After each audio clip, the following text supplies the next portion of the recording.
Hello दोस्तों, मैं हूं Prashant from IGM computer academy Bareilly. Excel की एक और अमेजिंग एंड पावरफुल वीडियो में आप सभी का स्वागत है। आज की इस वीडियो में हम फॉर्मूला टैब में आने वाले जितने भी ऑप्शंस हैं, जैसे मैं बात करूं defined names, formulas, auditing, calculation, watch window, इन सभी को समझने वाले हैं। जैसा कि आप ऑन स्क्रीन देख पा रहे होंगे कि मैंने फार्मूला टैब को ओपन कर रखा है। तो जो हमारे ऑप्शंस हैं जैसे कि defined name, formulas, auditing, calculation, इन सभी को तो हम समझ लेंगे, लेकिन अगर आप नोटिस करें तो यहाँ है फंक्शन लाइब्रेरी, जिसमें काफ़ी सारे फंक्शंस आपको देखने को मिलेंगे। जैसे फाइनेंशियल में ही अगर आप देख लो तो नंबर ऑफ फार्मूलास यहाँ पर हैं।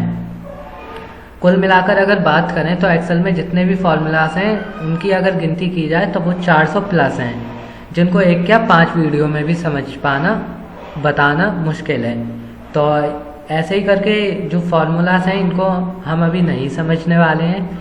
हर फार्मूलास के लिए एक अलग से डेडिकेशन वीडियो होनी चाहिए, जो कि अलग से ही एक वीडियो होना चाहिए। इसलिए ये जितने भी फंक्शंस हैं आप देख पा रहे होंगे ऑन स्क्रीन, इनको हम अभी नहीं समझेंगे।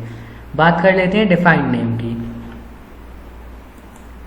डिफाइंड नेम में सबसे पहले जो है वो है डिफाइंड नेम। जैसे मान लीजिए आपने कोई शीट बना रखी है, ये मैंने यहाँ पर एक छोटी सी शीट बना रखी है जो कि आपको केवल समझाने के लिए। जब आप किसी कंपनी वगैरह का वर्क करोगे तो आपको सिंपली पता है वहाँ की जो वर्क होगा वो बहुत बड़ा होगा, शीट वगैरह बहुत बड़ी होगी।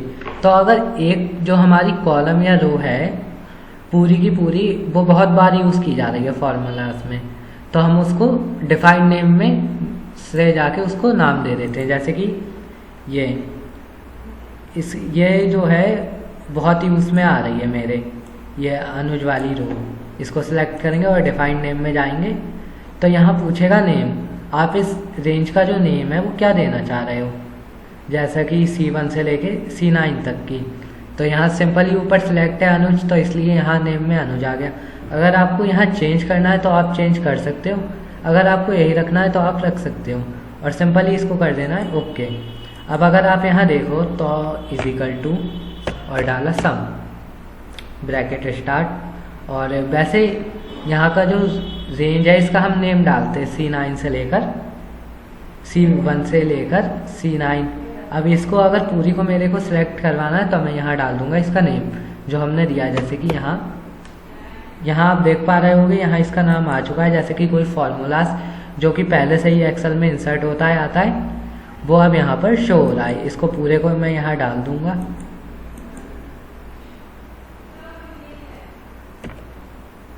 और ये पूरी रेंज यहाँ पर सिलेक्ट हो गई और एंटर। अब इस पूरी रेंज का जो टोटल है वो बड़ी आसानी से यहाँ आ गया है। बात टोटल की नहीं है, बात ये है कि आप अगर एक रेंज जो कि बहुत ही उसमें आ रही है आपके और आप उसका बार बार यूज़ कर रहे हो तो उसको आप सिंपली नेम दे सकते हैं, जिससे कि वो एक बार में पूरी की पूरी सिलेक्ट हो जाए। उसके बाद डिफाइंड नेम में इसी तरह से नाम दे सकते हैं। उसके बाद आता है नेम मैनेजर। नेम मैनेजर में आपने जो रेंज के नाम दिए हैं वो यहाँ पर पूरी डिटेल उसकी शो होगी, जैसा कि आप ऑन स्क्रीन देख पा रहे होंगे। जो मैंने नेम दिया है अनुज की रेंज को, शीट का नाम आ रहा है C1 से लेकर C9 तक। अगर आपको इसमें कुछ एडिटिंग करनी है जैसे कि नाम वगैरह चेंज या फिर इसको डिलीट करना है तो आप यहाँ से कर सकते हो। और एक बात और, जो आप मतलब डिफाइंड नेम दोगे वो सारे नेम मैनेजर में आपके शो होंगे। उसके बाद है क्रिएट फ्रॉम सेक्शन सिलेक्शन। जैसे मान लो मेरे को इन सब का नेम देना है, इन चारों रेंज का, तो मैं कर दूंगा क्रिएट फ्रॉम सिलेक्शन। अब यहाँ पूछेगा टॉप रो। अब आप इसका जो नाम देना चाहते हो मतलब इसको कैसे रखना चाहते हो, टॉप रो के हिसाब से या लेफ्ट राइट, तो मैं यहाँ टॉप को ही सिलेक्ट करूँगा और कर दिया ओके। अब अगर आप नेम मैनेजर में जाओ तो ये सब अलग अलग रेंज फार्मूलास बन के रेडी हैं, डिफाइंड नेम इनको मिल चुका है। उसके बाद आता है यूज इन फार्मूला। जैसे फार्मूला आपके शो होते हैं ऑटो सम में, उसी तरह से यूज इन फार्मूला में जो आपने फार्मूला बनाए हैं रेंज से वो यहाँ पर शो होंगे और उनका यूज़ आप आसानी से कर पाओगे। उसके बाद आई होप डिफाइंड नेम आपको कवर हो गया है। चारों ही ऑप्शन आपको समझ आ गए होंगे। उसके बाद बात कर लेते हैं अगले ऑप्शन की, जो कि है फॉर्मूला ऑडिटिंग। जैसा कि इसका नाम है फॉर्मूला ऑडिटिंग। ऑडिटिंग का मतलब क्या होता है? ऑडिटिंग मतलब किसी भी चीज़ को चेक करना। जैसे कि इसकी मदद से आप डिफरेंट चीज़ें चेक कर सकते हो, जैसा कि फार्मूलाज, एरर। फार्मूलाज ऑडिटिंग में आप इन जैसी चीज़ों को चेक कर सकते हो। इनको आप चेक कैसे करेंगे तो समझ लेते हैं पहले ऑप्शन से, जिसका नाम है, अभी इसको नहीं, एक एग्जांपल से समझ लेते हैं जिसका नाम है एरर चेकिंग। जैसे आप मान लीजिए आपका जो डेटा है वो बहुत छोटा है, मान लीजिए यही डेटा है 500 लोगों का। तो अगर इस डेटा में कई बार ऐसा होता है कि जब हम कोई काम करते हैं तो कई बार एरर आ जाता है। ये डेटा तो बहुत छोटा सा है तो आपको पता चल जाएगा। मैं आपको समझाने के लिए इसमें एक एरर डाल देता हूँ, जैसे कि यहाँ टोटल में इक्वल टू सम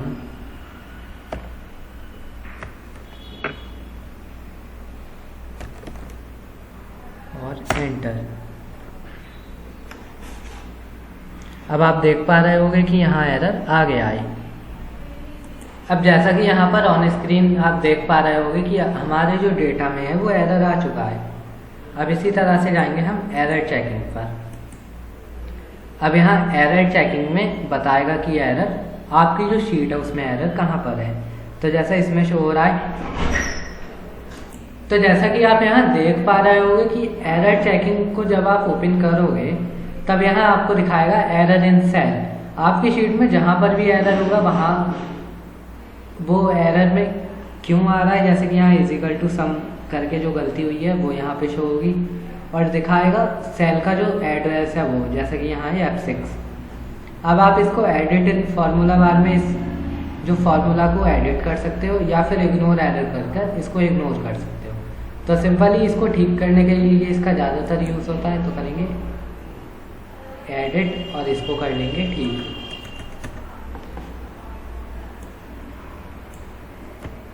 इस तरह से हमारा जो एरर है वो ठीक हो गया है। तो सिंपली आई होप आप समझ गए होंगे एरर चेकिंग के ऑप्शन को। तो जो सबसे पहला ऑप्शन है वो है ट्रेस प्रेसिडेंट्स। तो ट्रेस प्रेसिडेंट क्या करता है, जैसा कि ये आपको बताता है कि ये जो फॉर्मूला लगा हुआ है, मान लीजिए कोई सा भी, इस फॉर्मूला ने कौन कौन से सेल को काउंट किया है। तो जब आप करोगे ट्रेस प्रेसिडेंट पे क्लिक, तब यहाँ पर जो है वो एक एरो बन के आ जाएगा जो कि आपको बताएगा कि कौन कौन से को इसमें कनेक्ट किया हुआ है। जैसा कि मान लीजिए हम इसको उठाकर रख देंगे यहाँ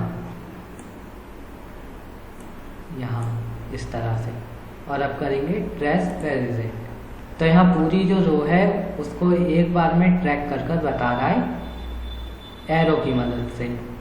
तो इसी तरह से जब हमें देखना होता है कि हमारे फार्मूलाज में कौन कौन से सेल कनेक्ट हैं, तब इसका ज़्यादातर यूज़ किया जाता है। तो सिंपली इसको अभी यहीं रखेंगे। उसके बाद आता है ट्रेस डिपेंडेंस, जो कि बताता है कि जो आपका जो डेटा है इसमें कौन से, जैसे कि ये मैंने टाइप किया है खुद। अब मेरे को देखना है कि इसने कौन से फार्मूलाज में इसकी हेल्प की गई है। तो दूसरे वाले ऑप्शन पर जब आप क्लिक करोगे तब ये एरो की मदद से बताएगा कि ये जो फार्मूलाज हैं इन फार्मूलाज में इसका यूज़ किया गया है। 2-3 यहाँ हैं, जैसा कि टोटल, मैक्सिमम, मिनिमम, और जो नीचे यहाँ पर जो दिखा रहा है उसमें भी इसका यूज़ हुआ है। तो इस तरह से इन 2 का यूज़ होता है। और बाकी रिमूव एरो को रिमूव करने के लिए, और जो शो फार्मूलाज है उसमें जो हमारे फार्मूलाज हैं वो शो होंगे इस तरह से। इसको अभी हटा देंगे। अब अगर आपको किसी भी एरर को चेक करना है प्रॉपर वे में, तब इसका यूज़ किया जाता है इवेंटली फार्मूला। अब यहाँ पर जो आपका जो फार्मूला है वो पूरी तरह से शो होगा